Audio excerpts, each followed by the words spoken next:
It was supposed to be the biggest night of his career. Jake the Joker Murphy, a rising star on the comedy scene, stood under the spotlight, the crowd packed shoulder to shoulder, roaring at his every punchline. But as his final joke landed, the laughter grew wrong. It started with a few people gasping for air, then others clutching their chests. Within minutes, the audience's joyous howls turned into eerie, suffocating wails. They didn't stop, they couldn't stop. By the time Jake realized what was happening, they were all dead. Jake went home, turned on the TV, and there it was, breaking news. Mass fatality at local comedy club. All victims died laughing. He felt sick. It wasn't just his joke. Something about the world had changed. Laughter itself had become lethal. The phenomenon spread like wildfire. A kid tells a knock-knock joke on the school bus. 20 children drop dead. A woman watches an old sitcom. She never makes it through the laugh track. Suddenly, jokes weren't funny, they were dangerous. Governments banned comedy, laughter, and anything remotely humorous.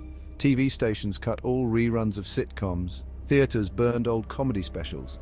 But for Jake, it wasn't that simple. He was the guy with the joke, the man whose words had turned 87 people into corpses in one night. Whispers began spreading.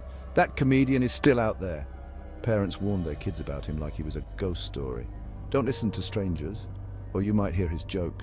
Jake went into hiding, living in abandoned buildings and shadowy basements. He had nowhere to go, nothing to laugh about. But whispers followed him. People were telling his joke secondhand, only quieter, like a deadly secret passed from ear to ear. Someone would hear it, laugh, and collapse. Somehow his punchline had gone viral in the worst way. One night, as Jake stared at the cracked mirror of a dingy motel bathroom, he heard faint giggles outside. Peeking through the blinds, he saw figures standing in the darkness, their shoulders shaking with suppressed laughter. The joke had reached them, and now they wanted him. The laughter grew louder, more distorted, like a terrible chorus of choking. Jake grabbed his things and bolted. Every street he turned down, there were more of them, giggling, grinning, some already foaming at the mouth, crawling toward him, even as they suffocated on their laughter. They didn't want him dead. They wanted to hear the joke directly from his lips. They believed he could control it, make them laugh, but not too much.